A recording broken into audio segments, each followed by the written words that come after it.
नमस्कार प्रिय छात्रों। आज हम अपनी पाठ्यपुस्तक मकरंद के दूसरे चैप्टर का अध्ययन करेंगे, जिसका नाम है नरसिंह और यह एक संक्षिप्त निबंध है जिसके लेखक हैं बाबू गुलाब राय। तो आज हम इस चैप्टर का अध्ययन करेंगे। तो आइए देखते हैं। सबसे पहले बाबू गुलाब राय जी का जीवन परिचय।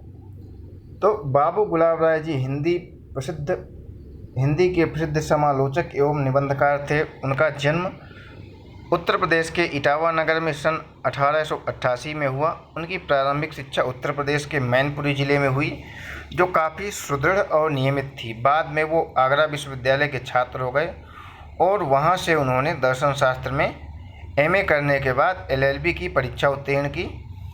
इसके बाद वे छतरपुर के महाराज के निजी सचिव के रूप में कार्य करते रहे। इसके बाद आप एक रियासत के दीवान रहे और इस पद पर कुशलतापूर्वक कार्य किया। तो बाबू गुलाब राय जी का जन्म सन 1888 को उत्तर प्रदेश के इटावा जनपद में हुआ और उनकी जो प्रारंभिक शिक्षा है वह वहीं मैनपुरी ज़िले में हुई। और उन्होंने क्या किया, दर्शन शास्त्र से एमए और एलएलबी इन दोनों की पढ़ाई की। और इसके बाद महाराजा छतरपुर के जो राजा थे, उस समय के महाराज थे, उनके निजी सचिव के रूप में वो कार्य करते रहे। और इसके बाद एक रियासत के ये दीवान भी बनाए गए। ठीक है। इसके बाद महाराज के निधन के पश्चात आप आगरा के सेंट जॉन्स कॉलेज में अध्यापन कार्य करने लगे। आपने आगरा से निकलने वाले साहित्यिक संदेश के संपादक के रूप में कार्य करते हुए अपने चिंतन की प्रखरता और गंभीरता में से साहित्य जगत में अपना विशिष्ट स्थान बनाया। महाराज जिनके यहाँ ये निजी सचिव के रूप में काम करते थे, उनके निधन होने के बाद इन्होंने आगरा के सेंट जॉन्स कॉलेज में अध्यापन कार्य किया, अर्थात वहाँ पढ़ाया। और वहीं से प्रकाशित होने वाली एक पत्रिका साहित्य संदेश, इसका इन्होंने क्या किया, संपादन भी किया।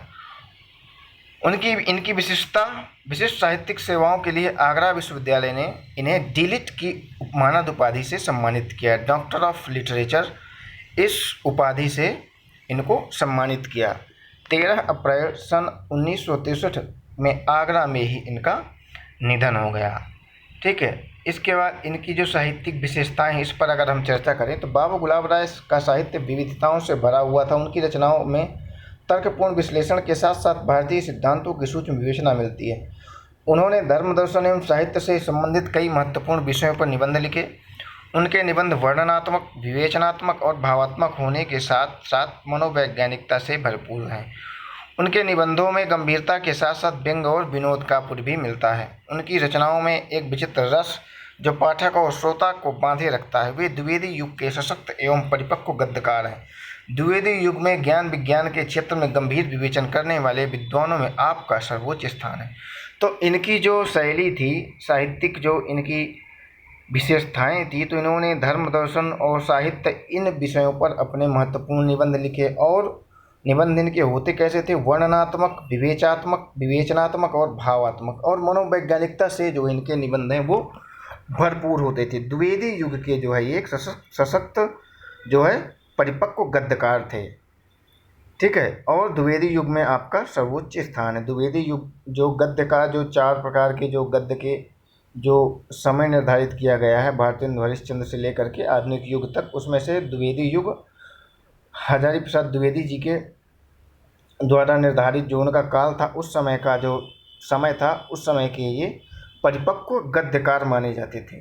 ठीक है। इसके बाद इनकी जो रचनाएं हैं उस पर अगर हम चर्चा करें तो बाबू गुलाब राय ने गद्य साहित्य की अनेक विधाओं पर अपनी लेखनी चलाई। उनकी रचनाएं मुख्य हैं। तो गद्य साहित्य पर इन्होंने अनेक रचनाएं लिखी, जिसमें से काव्यशास्त्र, नवरस सिद्धांत और अध्ययन, काव्य के रूप, हिंदी नाट्य विमर्श, साहित्य का इतिहास, हिंदी साहित्य का सुबोध इतिहास, आलोचनात्मक में इन्होंने क्या लिखा, अध्ययन और आस्वाद, हिंदी काव्य विमर्श, निबंध संकलन इनके कौन कौन से रहे, फिर निराश क्यों, मेरे निबंध, मनोवैज्ञानिक निबंध, जीवन रश्मियाँ, व्यंग ठलुआ क्लब, डॉक्टर साहब, और इनकी जीवनी परक रचनाएं थी मेरी असफलताएं। तो ये इनकी प्रमुख रचनाएं हैं। अक्सर पूछने में मिलती हैं कि ये रचना किसकी है। इनकी जो भाषा शैली थी वह कैसी थी, तो भाषा शैली इनकी अत्यंत सरल, सुबोध एवं व्यावहारिक है। आपने गंभीर विषयों में संस्कृत प्रधान भाषा का प्रयोग किया। उन्होंने अपनी रचनाओं में अरबी, फारसी, अंग्रेजी का भी प्रयोग किया। मुहावरे और कहावतों के सटीक प्रयोग करने में आप सिद्धांत हैं।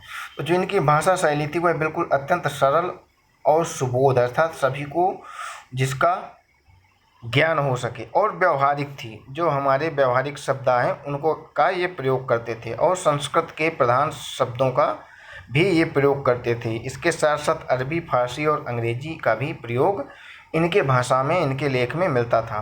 मुहावरे और कहावतें इनका भी प्रयोग ये अपने लेखन शैली में करते थे।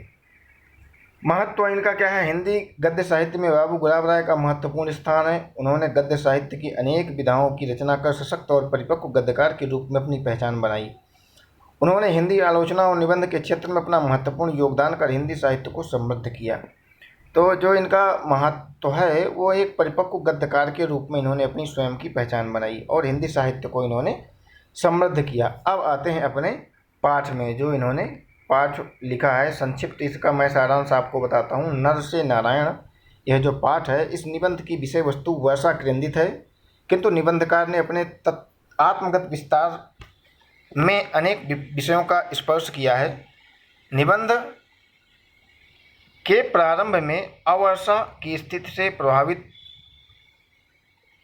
प्रकृति की ओर संकेत किया गया और बाद में अतिवर्षा के कारण घर गृहस्थी पर पड़ने वाले प्रभाव को व्यक्त किया गया। सितंबर महीने में सब तरफ पानी का अभाव था, लेकिन लेखक ने 20 रुपये व्यय करके खेत में चरी बो दी थी। जो ये प्रस्तुत पाठ है ये वर्षा के अभाव के बारे में कहा गया, लेकिन बाद में जब वर्षा हुई तब उसका जो घर गृहस्थी पर जो प्रभाव पड़ा अतिवर्षा के कारण, उसके बारे में लेखक ने अपने भावों को व्यक्त किया। और आगे क्या लिखते हैं कि लेखक ने 20 रुपये व्यय करके खेत में चरी बो दी थी। चरी बोलते हैं उसको जो जानवरों के लिए जो बुआई की जाती है। एक ज्वार का पेड़ होता है, उसी के जो बीज होते हैं उसी को चरी, उसी को जब बोते हैं तो वह जो उत्पन्न होती है छोटे छोटे होते हैं, तो उनको जानवरों को खिलाया जाता है, तो उसे चरी बोलते हैं। तो लेखक ने 20 रुपये का व्यय करके खेत में चरी बो दी थी। लेखक ने 20 रुपये उधार ले करके या 20 रुपये का व्यय करके खेत में चरी बो दी। अब पानी की कमी के कारण चरी के नए पौधे सूखने लगे। खैर, किसानों की आह से आकाश में बादल उमड़ने घुमड़ने लगे। आकाश में बादल का छाना क्या था? लेखक का मन प्रफुल्लित हो उठा। वह उनकी उपयोगिता की अपेक्षा उनके सौंदर्य से अधिक प्रभावित हुआ। वह घर से बाहर निकलकर वर्षा की छोटी छोटी बूंदों का आनंद लेता हुआ इधर उधर घूमने लगा। वर्षा की छटा और खेतों में फलने फूलने के उत्साह से भरा हुआ घर लौटा। अब पानी की कमी के कारण उसके जो चरी के पेड़ थे वह सूखने लगे थे, लेकिन किसानों की आह, जब बारिश सितंबर के महीने में जब बारिश नहीं हो रही थी, तो किसानों की आह से क्या हुआ? किसानों की जो आह अर्थात उनके जो भाव थे कि भाई पानी बारिश हो, उसके बाद आकाश में बादल उमड़ने घुमड़ने लगे, अर्थात बारिश होने का अनुमान लगने लगा और आकाश में बादल जो है छाने लगे। तो लेखक ने जब ये देखा तो उसका मन अत्यंत प्रफुल्लित हुआ। क्यों प्रफुल्लित हुआ? क्योंकि उसने भी चरी बोई थी अपने 20 रुपये व्यय करके, लेकिन उसका मन जितना बारिश की वजह से प्रफुल्लित हो रहा था, उससे अधिक वह उस सौंदर्य को देख कर के प्रभावित हो रहा था। और वह घर से बाहर निकलकर, जब बारिश स्टार्ट में प्रारंभ होती है तो छोटे छोटे बूंद जब गिरते हैं, तो लेखक घर से बाहर निकल के उन बूंदों का आनंद ले रहा था और इधर उधर वर्षा का आनंद ले रहा था। फलने फूलने, और उसके साथ साथ उसका मन इसलिए भी प्रसन्न था कि वर्षा की छटा से, वर्षा होने से अब खेतों में क्या होगा कि फलने फूलने लगेंगे, और इससे भी वह अंदर से उत्साह में भर चुका था। और इसके बाद वह घर लौटा। वर्षा भीगने के कारण वो शरीर में स्फूर्ति का संचार हुआ और उससे प्रेरित होकर के वह फौरन लिखने बैठ गया। वर्षा जब बारिश में भीग करके वह अंदर आया तो उसके अंदर मन में जो है उत्साह पहले से था। वह बारिश हो गई तो उसके मन में, उसके शरीर में एक प्रकार की स्फूर्ति जागृत हो गई और तुरंत वह क्या किया? वह लिखने के लिए बैठ गया। कभी बाहर जाकर बादलों से घिरे आकाश का सौंदर्य निहारता, तो कभी बगीचे में उगे शेफानी के फूलों और लताओं के सौंदर्य पर निगाह डालता। लेखक क्या करता? बारिश हो रही थी तो कभी बाहर जाकर बादलों से घिरे आकाश को देखता और कभी अपने बगीचे में जो सफ़ानी के फूल की लताएं थीं उस पर देखता और उस पर उसके सौंदर्य पर निगाह डालता। सचमुच वह बहुत पसंद था। वर्षा लगातार हो रही थी। बहुत जल्दी ही घर के पीछे की ओर 1 फुट पानी भर गया, परंतु लेखक के लिए यह चिंता का विषय नहीं था। और इस प्रकार से लेखक बहुत पसंद था कि भाई बारिश हो नहीं रही थी और अचानक बारिश हो गई तो बहुत ही प्रसन्न था। और जो उसके घर के पीछे 1 फुट पानी जो है भर गया था उसको चिंता नहीं थी। उसको उसको वो उसका चिंता का विषय बिल्कुल नहीं था। लेकिन जब घर के चारों ओर पानी भर गया तो उसके मन में आशंका उत्पन्न हो गई कि पानी के तालाब में कहीं बाढ़ आ गई तो शीघ्र ही पास की ज़मीन का पानी लेखक की ज़मीन पर आ गया। अब जब अधिक पानी बारिश होने लगी, बहुत ज़्यादा, चारों तरफ घर के चारों तरफ पानी भर गया, तो उसने सोचा कि भाई कहीं पानी के तालाब में बाढ़ तो नहीं आ गई। और जो पास की ज़मीन थी लेखक की, वहाँ का भी पानी क्या क्या किया, लेखक की ज़मीन पर आने लगा, आ गया।